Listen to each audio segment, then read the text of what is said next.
I'm in deep trouble, folks. They've started the video revolution without me. Now I got to play catch-up. Here I am, 750 hard-earned bucks clutched firmly in my tight little paw. I'm at a neighborhood video store, typical of the ones that are cropping up all over the country. And in 3 minutes, you and I are going to get an education. We're going to learn how to untangle initials like VHS and CED, how to tell the difference between tape and disc. So let's get started before things change and get even more confusing. Now this is a video tape recorder, or VTR. Actually, sometimes they're called video cassette recorders, or VCRs, but don't let that throw you. There's lots more confusing stuff coming up. Tapes come in two formats, Beta and VHS. Beta, as you can see, is smaller and supposedly more sophisticated. VHS, on the other hand, is larger, and its fans claim it's more reliable. The only thing we can tell you is that you can't play a Beta tape in a VHS machine, and vice versa. But if your primary interest is in recording things off the air, then a tape machine is what you're going to have to buy. And it's going to cost you. My 750 bucks won't bring back much change if I go for a tape machine, especially if I go for one of the fancy models that records for 2 weeks while I'm on vacation. Now, if I decide I don't want to record my own sterling performances off the air, but just want to watch pre-recorded movies like Jaws and The Godfather, then a video disc player is what I want. I'll save some money, of course. Most disc players sell for under $500, but I will be giving up the capability to record off the air. And even if I do decide on video discs, I'm still not out of the woods. There are 3 separate formats, and you guessed it, the discs on any one of the formats won't work on any of the others. Those engineers must have stayed up all night figuring that one out. Luckily for us, though, one of the systems, VHD, is not on the market yet, so we don't have to worry about that one. That leaves RCA's cheap, simple, but not very imaginative CED machine, which just shows you a movie.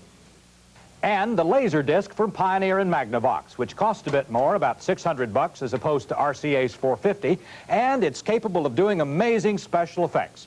Fast forward and backward, freeze frames, instant access to any point on the disc.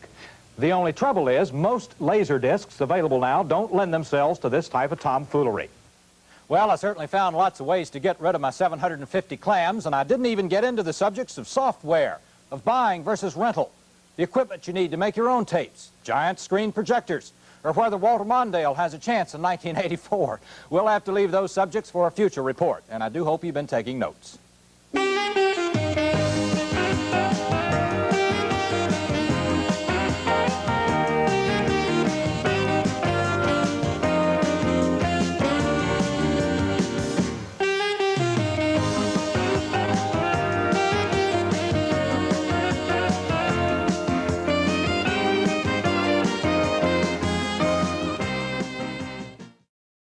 Don't seem to get killed in the movies anymore. It's not because violence has disappeared. It's because if the star dies, there can't be a sequel. And this summer looks like the sequel champion of all time. Expect Octopussy to make a big splash as the latest 007 adventure hits the screen on June 10th with Roger Moore returning as Bond. James Bond.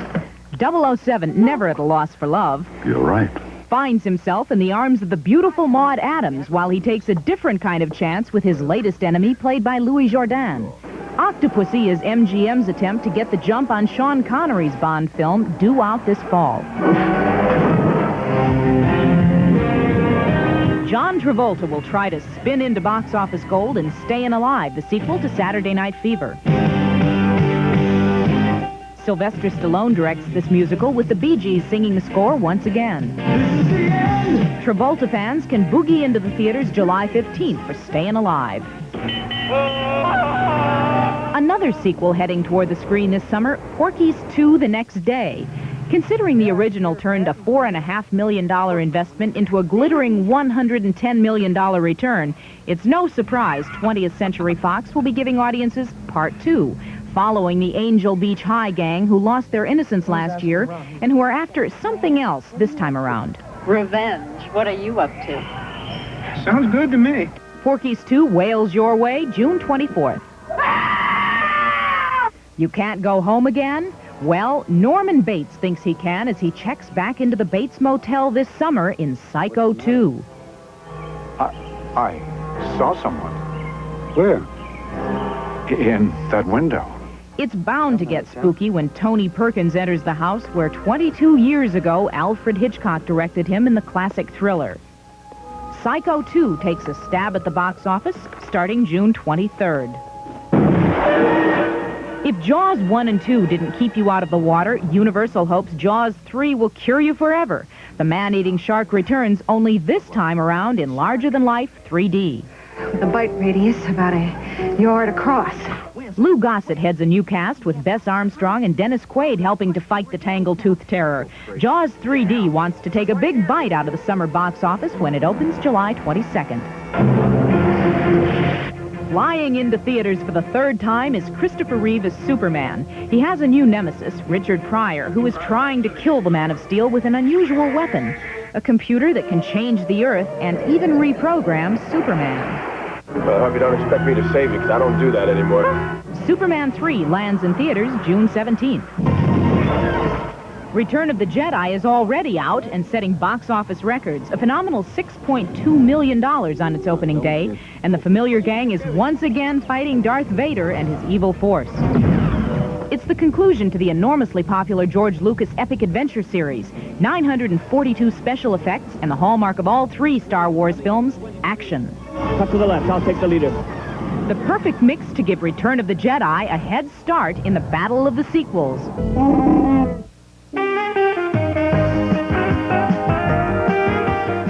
Just ahead, Charles Schultz. There's a bit of him in every Peanuts character. This scene may not cause you medical problems, but for one local woman, it would have sent her into an epileptic seizure.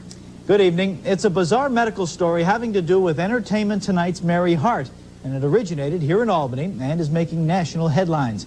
Eyewitness News reporter John McLaughlin has this strange tale. Now she's going into a seizure now. Dr. Venkat Ramani of Albany Medical College shows videotape of a 45-year-old local woman having an epileptic seizure. Nausea, dizziness, and blackouts. A seizure whenever she hears the voice of Mary Hart on Entertainment Tonight. It is always wonderful to come back to South Dakota. Diagnosis could be easily missed, and in situations like this, it could be most often mistaken for... Albany Med Center for having seizures every time she watches Entertainment Tonight and hears the voice of anchor Mary Hart. Our Health Matters reporter Benita Zahn has the story. Reactions ranged from the wonderfuls to the stupids to the wonderfully stupids. Most of us smile at Mary Hart's perky prattle, but not a Capital Region woman. For her, that cheery voice triggers an epileptic seizure. Obviously, no one believed this story because this is such an unusual precipitant. It started about 4 years ago. Mary Hart talked, the seizures continued, and a series of disbelieving doctors turned away the 45-year-old woman.